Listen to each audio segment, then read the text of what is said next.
In the spring of 1930, the United States was a nation descending into a state of paralyzed shock. The euphoria of the Roaring Twenties had evaporated, replaced by the grim, grey reality of the Great Depression. Millions were out of work, banks were collapsing, and the sense of progress that had defined the American spirit seemed to have ground to a halt. But in the rural heartland, specifically across a 300-mile corridor stretching from central Illinois into northern Indiana, something was moving beneath the topsoil. It wasn't the slow, natural growth of crops, but a massive, coordinated engineering project that, for a few brief months, became the most talked about and then the most silenced industrial feat of the era. Local newspapers at the time referred to it as the Subterranean Backbone. To the farmers whose land was being bisected by deep, narrow trenches, it was simply known as the grid. Massive spools of heavy-gauge copper wiring, shielded in lead and encased in strange, asphalt-coated conduits, were being lowered into the earth by thousands of laborers. These weren't the standard telegraph lines or the fledgling rural electrification wires that the public was accustomed to. They were thicker, more complex, and buried with a level of precision that suggested a purpose far beyond simple communication. Archival photographs from the summer of 1930 show men in flat caps and sweat-stained shirts standing beside trenches that seemed to vanish into the horizon. The scale of the project was staggering, especially given the economic climate. At a time when the federal government was struggling to fund basic relief, records suggest that millions of dollars were being funneled into this underground network. Yet, the Department of Commerce, which ostensibly oversaw the project, provided only the vaguest explanations, citing long-term infrastructure stabilization. But that wasn't the strangest part. As the grid was being laid, residents in small towns along the route began to report anomalies that defied the technical understanding of the day. In the town of Kankakee, Illinois, dairy farmers claimed that their barbed wire fences would occasionally glow with a faint, blue static in the middle of the night. Others reported that their battery-powered radios would pick up a rhythmic, low-frequency pulsing, a sound like a heavy mechanical heartbeat that persisted even when the dials were turned off. Some historians believe that these were the first signs that the grid was more than just a passive conduit. It appeared to be active. It was running. By August 1930, the construction phase was largely complete. The trenches were filled, the topsoil was replaced, and for the farmers above, life returned to a semblance of normalcy. But the silence didn't last. According to local law and a few scattered diary entries from the period, the hum began in the first week of September. It was a sound that didn't travel through the air, but through the ground itself. It was a vibration so subtle that it could only be felt while lying down or standing still in a quiet room. In a letter written by a schoolteacher in Morocco, Indiana, dated the 12th of September, 1830, she described the sensation. The floorboards seemed to shiver, as if a great train is passing miles away, yet no train ever arrives. The children say they can feel it in their teeth. What happened next began to shift the narrative entirely. In late September, a specialized team of engineers from the Westinghouse Electric Corporation arrived in the region. They didn't come to fix the hum. They came to monitor it.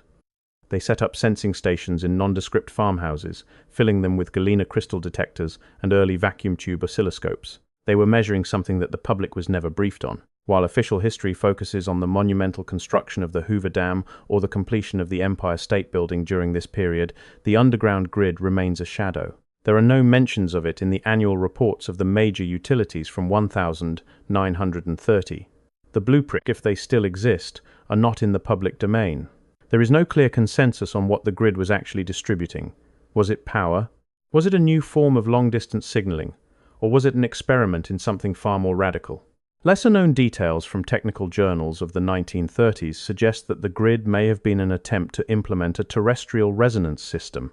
This was a concept championed by some of the more eccentric followers of Nikola Tesla, who believed that the Earth itself could be used as a conductor to transmit energy without the need for overhead wires. If the grid was an experimental ground wave transmitter, its success would have revolutionized the world. But by October, the excitement and the anxiety reached a breaking point. On the night of the 14th of October 1930, the hum changed. Witnesses across 3 states reported that the vibration suddenly intensified, reaching a crescendo that caused windows to rattle and livestock to panic. In several locations, the ground above the buried conduits reportedly became warm to the touch, enough to prematurely wither the autumn corn. And then, at exactly 3:14 a.m., the sound stopped. The silence that followed was described by one observer as unnatural. When the sun rose the next morning, the Westinghouse engineers were gone. The sensing stations had been stripped bare. The heavy trucks that had become a common sight on the back roads had vanished overnight. It was as if a massive industrial switch had been flipped, and the entire project had been deactivated in a single moment. But the disappearance of the people was only the beginning. What they found next changed the narrative entirely. In November 1930, a group of county surveyors in Illinois attempted to locate a section of the grid to verify property boundaries for a land sale. They had the original excavation maps from only 6 months prior. They knew exactly where the trenches had been dug. But when they began to sink their bores into the earth, they hit nothing but soil and clay. They dug deeper, certain they were in the right spot. They found no copper, no lead, no asphalt-coated conduits. The grid, which had cost millions and employed thousands, was simply gone. Records suggest that the surveyors initially blamed themselves, assuming they had misread the maps. But as word spread, other landowners began to investigate. In Indiana, a farmer who had seen the heavy lead shielding being lowered into his own field dug a trench of his own. He found the impression in the clay where the conduit had once rested a perfectly circular hollow, but the material itself was absent. It was as if the 300-mile-long spine of the American Midwest had been surgically extracted from the earth without disturbing the surface. This is where the historical record begins to blur. There are no reports of a massive salvage operation. To remove 300 miles of buried infrastructure would require an army of men and months of work. It would be impossible to hide. Yet, there were no sightings of work crews, no requisition orders for salvage equipment, and no record of the copper being sold back into the market, a market that was desperate for scrap at the time. What happened to the grid during those missing months of late 1930? And more importantly, why was its existence systematically scrubbed from the official history of the New Deal era? The mystery of the disappearing grid might have been dismissed as a tall tale born of Depression-era anxiety, if not for the persistence of a young investigative journalist named Silas Vance.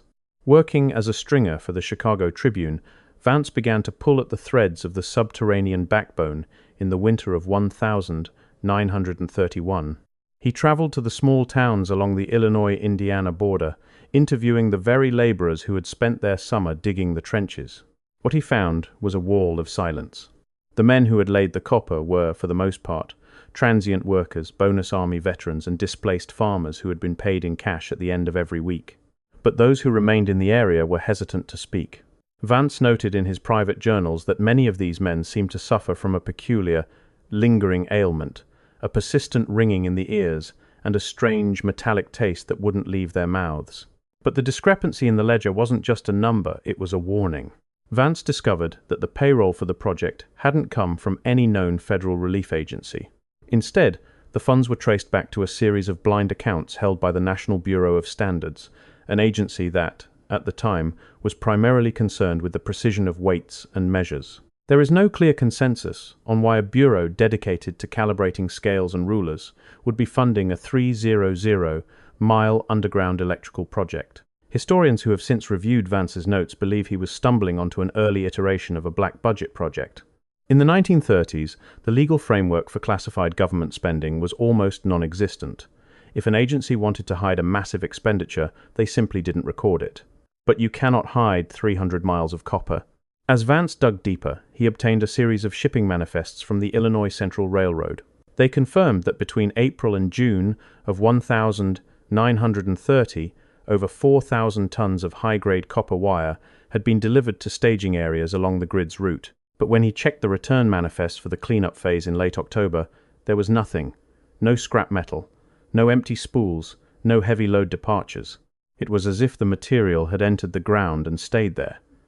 Yet, the empty hollows in the clay told a different story. What he found next changed the narrative entirely. Vance tracked down a retired telegraph operator in Gary, Indiana, named Thomas Eldridge. Eldridge had been working the night shift on the 14th of October 1930, the night the hum reached its peak and then abruptly stopped. Eldridge claimed that for exactly 12 minutes before the silence fell, every telegraph key in the station began to vibrate with a life of its own. They weren't just clicking. They were outputting a continuous stream of nonsensical characters. But Eldridge, a veteran of the wires, noticed a pattern. It wasn't Morse code, and it wasn't a standard cipher. It was a rhythmic, mathematical repetition, a sequence that seemed to mirror the heartbeat reported by the farmers in the fields. The wires weren't carrying a message, Eldridge told Vance. They were carrying a current that the wires weren't meant to hold. It felt as if the air in the room was being pulled toward the floor. Some historians suggest that this pull was evidence of a massive electromagnetic induction event. If the grid was designed to act as a planetary-scale induction coil, it would explain the glowing fences and the glowing air, but it still doesn't explain the physical disappearance of the conduits. In 1932, a geologist from the University of Chicago, Dr. Aris Thorne, was hired by a consortium of insurance companies to investigate the subsidence occurring in the fields where the grid had once been. Farmers were reporting that their tractors were occasionally breaking through the topsoil into long, linear voids. Thorne's report, which was never published but survived in the university's private archives, contains a startling observation. He didn't just find empty trenches. He found that the soil lining the hollows had been vitrified, turned into a thin, brittle layer of glass.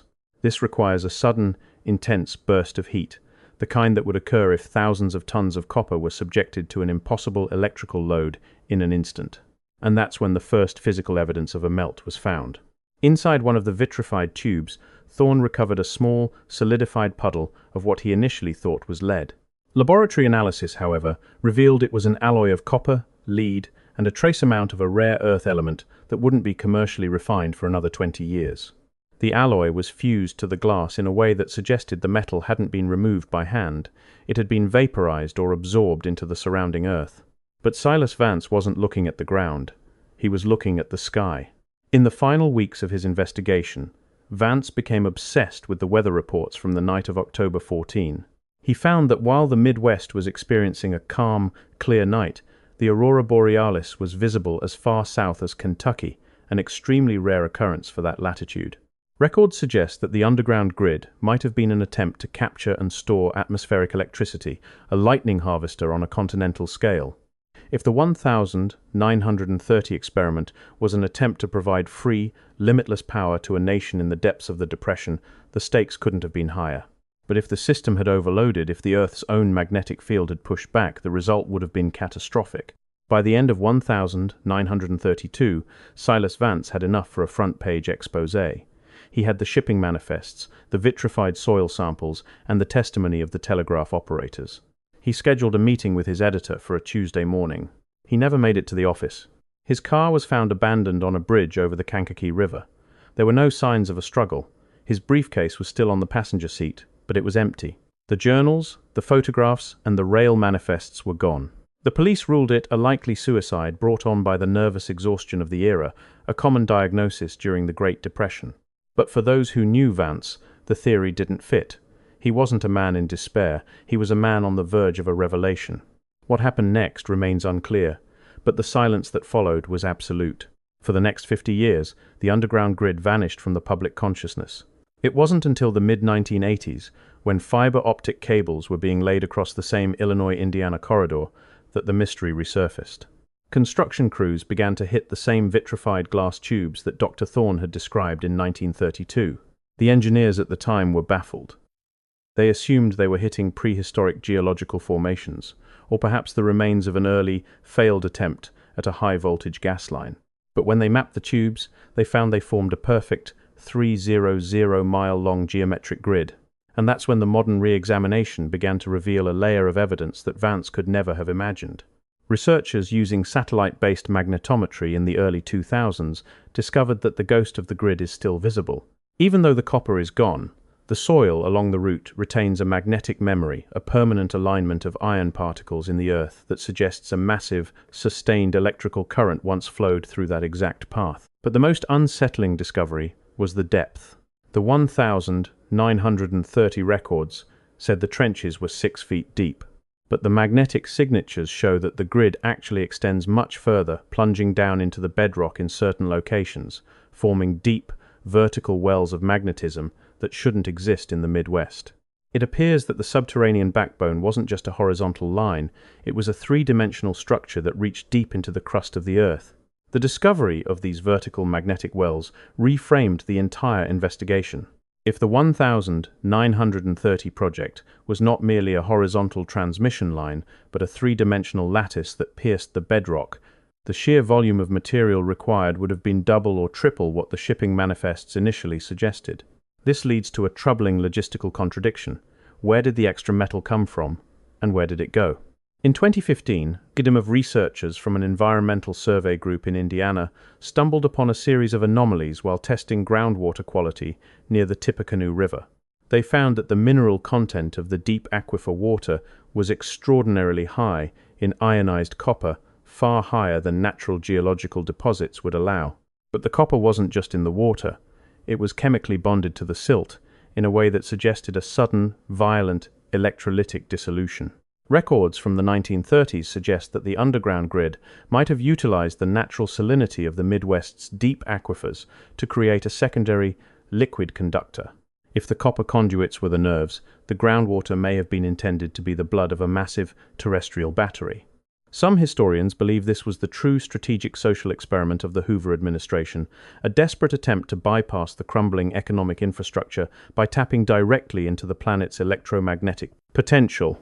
It was a project born of a specific kind of 1930s technocratic optimism, the belief that the right machine could fix any crisis, even a global depression. But as the evidence layers accumulated, a more personal side of the story began to emerge. In the late 2010s, the granddaughter of a Westinghouse engineer who had worked on the project came forward with a collection of her grandfather's letters. The engineer, a man named Harold Miller, had been stationed at the Kankakee Sensing Station during the hum of September 1930. Miller's letters were not technical, they were deeply apprehensive. He wrote to his wife about the shifting weight of the air and the way the birds in the area seemed to lose their sense of direction. But one letter, dated October 12, just 2 days before the collapse, contained a detail that changed the narrative entirely. "The supervisors have stopped taking readings," Miller wrote. "They aren't looking at the dials anymore. They are waiting for the ground to answer. They believe the circuit is about to close, but I don't think they understand what's on the other side of the line." What Miller meant by the other side of the line remains one of the most debated phrases in the study of the 1930 grid. Some interpret it as a reference to the Earth's core. Others suggest he was speaking about the limits of physical theory itself. Regardless, the turning point for the project arrived exactly when Miller predicted. The night of the 14th of October 1930 wasn't just a technical failure. According to localized census data and insurance claims from the following year, dozens of families in the direct path of the grid reported a temporal displacement, a period of several hours where they simply could not account for their time. They didn't fall asleep, they didn't wander off, they simply existed in a state of suspended consciousness, only to wake up to the unnatural silence that followed the hum. This phenomenon, often dismissed as a side effect of the low-frequency vibration, has led some modern researchers to suggest that the grid was unintentionally manipulating the local gravitational or magnetic fields to a degree that impacted human perception. What happened next remains unclear, but the aftermath was characterized by an unprecedented level of institutional secrecy. By 1933, the newly inaugurated Roosevelt administration had inherited the black budget records of the project. Rather than exposing the previous administration's expenditure, they chose to double down on the silence. A memo found in the Roosevelt Library, dated April 1933, refers to the 1930 grid as a hazardous asset and recommends the total geological sealing of the primary nodes. This explains why the 1980s fiber optic crews found the conduits filled with non-local clay and vitrified glass. The government wasn't just hiding the project, they were trying to physically entomb it. But you cannot entomb a magnetic memory. In the modern era, the underground grid has become a subject of interest for theoretical physicists studying large-scale terrestrial coupling. They point out that while the copper is gone, the wells of magnetism remain as a permanent scar on the American landscape. These wells appear to be slowly expanding, their magnetic signatures deepening with each passing decade. There is no clear consensus on whether this is a natural geological settling or a lingering effect of the 1930 pulse. Some believe that the grid didn't actually disappear, that it was converted. Under the intense electrical load of October 14, the copper may have undergone a process of molecular diffusion, essentially plating the interior of the Earth with a thin, conductive layer of metal. In this view, the grid didn't leave. It became part of the planet. Today, the 300 mile corridor across Illinois and Indiana remains one of the most agriculturally productive regions in the world. The corn is taller, the soil is richer, and the air, according to some locals, still feels heavy on quiet autumn nights. If you walk the fields near Morocco, Indiana, or look at the satellite maps of the Kankakee River Basin, you won't see any signs of the thousands of men who dug the trenches in the summer of 1930. You won't see the heavy lead conduits or the glowing blue fences. But if you stand very still, and the wind is just right, you might feel a faint, rhythmic vibration beneath your feet, a ghostly echo of a machine that was built to save a nation and ended by changing the earth itself. The story of the 1930 grid is a reminder that in our quest for progress, we often build things we do not fully understand, and we trigger forces we cannot fully contain. The Subterranean Backbone was a masterpiece of ambition, a 300-mile-long ghost that ran for a few months and then vanished into the bedrock of history. We are left with the magnetic wells, the vitrified glass, and the empty ledger of Silas Vance. The grid is gone, but the silence it left behind is louder than ever, a mahogany-encased secret buried deep beneath the Midwestern soil, waiting for the day when the ground finally decides to give up its answer. History is more than what we can see on the surface. It is the vibration in the floorboards, the ring in the ears of a retired engineer, and the blue static on a barbed wire fence. The 1930 grid was an attempt to measure the heartbeat of the world, and perhaps, for 12 minutes on a cold October night, it succeeded. What it heard in that heartbeat, however, is a truth that was never meant to be recorded.